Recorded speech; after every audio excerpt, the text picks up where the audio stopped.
আল্লাহ যখন যা করে বান্দার ভালোর জন্য করে। হয়তো প্রথমের দিকে আমরা সেটা বুঝতে পারি না, কিন্তু সময়ের পরিক্রমায় যখন বাস্তবতা নিয়ে সামনে আসে, দিন শেষে আমরা বলতে বাধ্য হই আসলেই ওই দিন ওই ঘটনাটা হওয়াতে ভালোই হয়েছে। আল্লাহ কখনো বান্দার ক্ষতি চাই না। আল্লাহ যদি ক্ষতি চাইতেন সকালের নামাজ না পড়ার কারণে কান্না করে দিতে পারতেন, যদি আল্লাহ ক্ষতি চাইতেন দুপুরে নামাজ না পড়ার কারণে ল্যাংড়া করে দিতে পারতেন।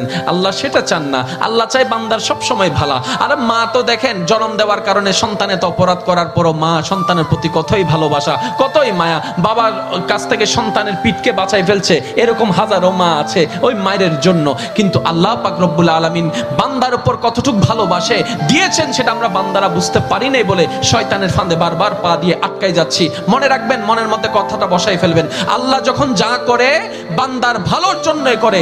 একদিন না একদিন সেই ভালোটা আপনার বিবেকে এবং মনে প্রমাণ হয়ে সামনে চলে আসবে। আমি বুঝাতে চাচ্ছি আমাদের সাথে সবচেয়ে কানেকশন কার বেশি ভালো থাকতে হবে, বান্দা হিসাবে আল্লাহর, উম্মত হিসাবে নবী রাহমাতুল লিল আলামিনের। এখানের ভিতর যে কেউ চাইলে জীবন সাজাই ফেলতে পারবে। আমি বলছি যে কেউ, anybody, you can do it, not impossible.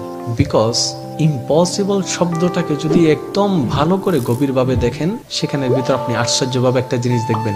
Impossible একটু যদি ডিফাইন করেন, ভাগ করেন, দেখবেন আই এম পসিবল।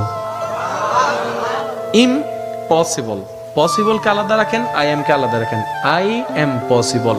ইম্পসিবল শব্দটাই আপনাকে জানান দিচ্ছে আমি অসম্ভব নই, যদি রবের রহমত থাকে আমি তোমার জন্য সম্ভব।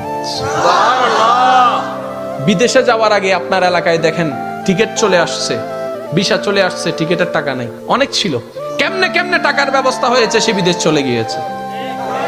এখানে অনেক ব্যবসায়ী আছে, ব্যবসা শুরু করার সময় সেই পরিমাণ টাকা ছিল না, কেমনে কেমনে ব্যবসা শুরু হয়েছে।